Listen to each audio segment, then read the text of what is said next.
مسجد جو آپ نے تیار کی تو اسی کا نام مسجد اقصی ہے،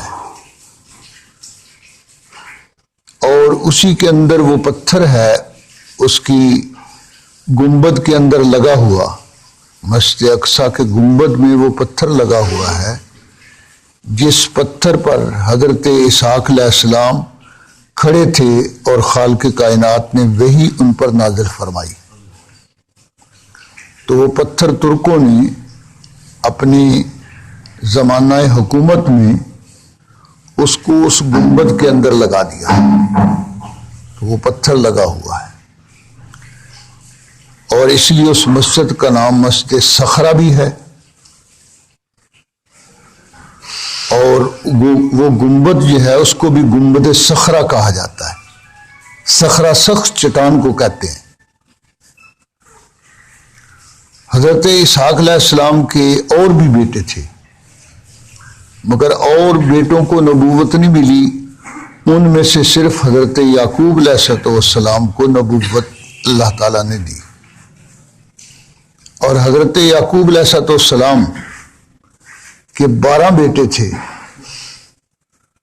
تو ان 12 بیٹوں میں سے حضرت یوسف علیہ السلام کے علاوہ اور کسی کو نبوت نہیں ملی۔ یہ جو بعض لوگوں نے لکھ دیا نا کہ وہ یوسف علیہ السلام کے بھائی جو ہیں وہ پیغمبر تھے، یہ غلط ہے۔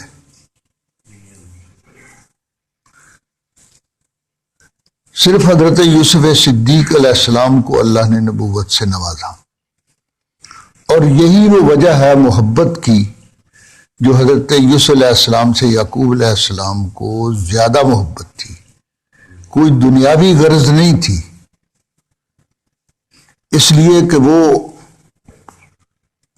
نبوت والی امانت وہ ان کی اولاد میں صرف اسی بیٹے کی طرف منتقل ہونے والی تھی، اور اسی بیٹے کو خواب دکھایا گیا تھا، اور اس خواب کی تعبیر یعقوب علیہ السلام نے اشارتاً فرمائی تھی۔ یعقوب علیہ السلام کو معلوم تھا کہ اس بیٹے کو اللہ پاک ان علوم سے نوازنے والے ہیں جو نبوت والے علوم ہوتے ہیں، اور وہ شریعت ہے۔ اس لیے حضرت یوسف علیہ السلام کے ساتھ سب بیٹوں میں سے زیادہ محبت تھی۔ تو حضرت یوسف صدیق پر آزمائش آ گئی عمر کی ابتدا ہی میں۔ سورہ یوسف جو ہے اس میں آپ کے حالات جو ہیں وہ تفصیل کے ساتھ لکھے، اور اس ابتدائی عمر کے اندر ہی آپ کنعان سے مصر میں منتقل ہو گئے۔ اب کسی کو کیا پتا تھا کہ یہ بچہ جو آج بک رہا ہے مصر کے بازار میں، کل کو یہ مصر کے تخت کا مالک ہوگا، اور یہ بچہ جو ہے یہاں بکنے کے لیے، غلامی کے لیے نہیں لایا گیا، بلکہ اس کے سر پر اللہ جل شانہ اس مصر کے ملک کا جو بادشاہت والا تاج ہے وہ بھی رکھیں گے، جیسے نبوت والا تاج اس کے سر پر رکھا جائے گا۔ تو حضرت یعقوب علیہ السلام کو یہ بتا دیا گیا تھا کہ بھئی یوسف زندہ ہے، لیکن وہ مل نہیں سکتا، فی الحال مل نہیں سکتا۔ اس لیے یعقوب علیہ السلام نے اپنے بیٹوں کو جب انہوں نے وہ ساری بنائی ہوئی کہانی سنائی من گھڑت، تو یعقوب علیہ السلام نے یہی بات فرمائی کہ بھی اس میں تمہارا قصور ہے، انی اعلم من اللہ ما لا تعلمون، مجھے اللہ کی طرف سے اس بات کا علم ہے جو تم نہیں جانتے ہو۔ تو آپ کو یقین تھا اس لیے آپ نے ان کی تلاش کرنے کے لیے، ان کو تلاش کرنے کے لیے کہ بھیڑیا اس کو کھا گیا، تو ظاہر بات ہے بھیڑیا نے کتنا بھی کھایا ہوگا، جڑا ہے باقی ہوتے اٹھا لیا ہو۔ ان کی تلاش کے لیے وہ ساری کے ساری کوئی تگودو نہیں کی۔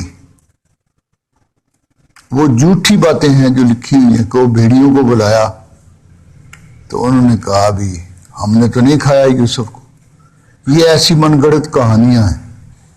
وہ یوسف کی کتاب جو لکھی ہے نا پنجابی کے اندر، اس کے اندر یہ گپیں لکھی ہوئی ہیں۔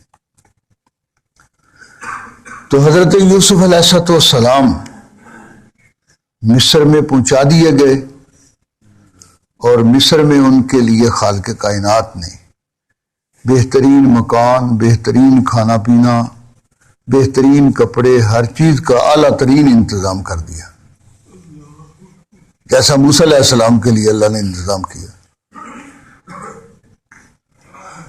تو حضرت یوسف علیہ السلام کو جس وقت بادشاہت ملنے کا وقت آیا تو اس وقت کہاں تھے؟ یوسف علیہ السلام جیل میں تھے۔ یعنی اسی دوران میں ایک آزمائش اور آ گئی، آزمائش پر آزمائشیں۔ ایک وہ عورت کا فتنہ کھڑا ہو گیا، پھر اس کے بعد آپ کو ناجائز طور پر جیل کے اندر قصور اس کا تھا، قصور اس عورت کا اور اس کے ساتھ جو ابوا کی یونین کی عورتیں تھیں ان کا قصور تھا۔ وہ جو گورنمنٹ کی وہ زرا کی جو عورتیں تھیں ان کا قصور تھا سارا، اور اس عورت کا قصور تھا جو عزیز مصر کی بیوی تھی۔ لیکن ان کے ہاں قانون یہی تھا جدے گلج پھانسی آ جاوے اس سے نہیں چڑھا دے پھانسی ہوتے۔ ان کا یہ غریب ہے، مسافر ہے، اس کو کون ہے پیچھے کوئی بھی نہیں ہے پوچھنے والا، اس لیے اسی کو جیل میں ڈال دو۔ جیل میں ان سب کو ڈالنا چاہیے تھا، لیکن جیل میں یوسف علیہ السلام کو ڈال دیا۔ اور اللہ کی حکمت تھی کہ یہ ان سے جان چھڑانی تھی، اللہ پاک نے جیل میں چلے گئے، ان سے تعلق ختم ہو گیا۔ اور بادشاہ کو خواب آیا تو سرپرستی بادشاہ نے یوسف علیہ السلام کی خود اپنے ہاتھ لے لی۔ انہوں نے کہا جی تمہارے ساتھ اس کا کوئی تعلق نہیں، یہ اب میرے ہاں رہے گا، میرے ساتھ حکومت کے انتظامات کے اندر شریک ہوگا۔ مفسرین نے لکھا کہ وہ مسلمان ہو گیا اور اس نے ساری حکومت کا جو انتظام تھا وہ آپ کے سپرد کر دیا۔ تو یوسف علیہ السلام نے بادشاہت ملنے کے بعد پھر اپنے بھائیوں کو بلایا۔ ایک دفعہ تو خود شام میں بھی قحط، عراق میں بھی قحط، مصر کے علاوہ بقیہ علاقوں کے اندر چاروں طرف قحط تھا۔ قحط کی وجہ سے لوگ جو ہیں وہ دانے دانے کو ترس رہے تھے۔ تو حضرت یوسف علیہ السلام کو جب بادشاہت مل گئی تو اس کے بعد بھائی بھی وہاں غلہ لینے کے لیے آئے، کنعان سے سفر کر کے مصر میں۔ اور دیکھ لیں یوسف علیہ السلام کا سفر تھا مصر کی طرف، وہ کس حالت میں تھا؟ بھائی سفر کر رہے ہیں مصر کی طرف، ان کا سفر کس حالت میں ہے؟ یہ سارا نقشہ ذہن میں لاؤ، اللہ کی قدرت کے عجائبات دیکھو۔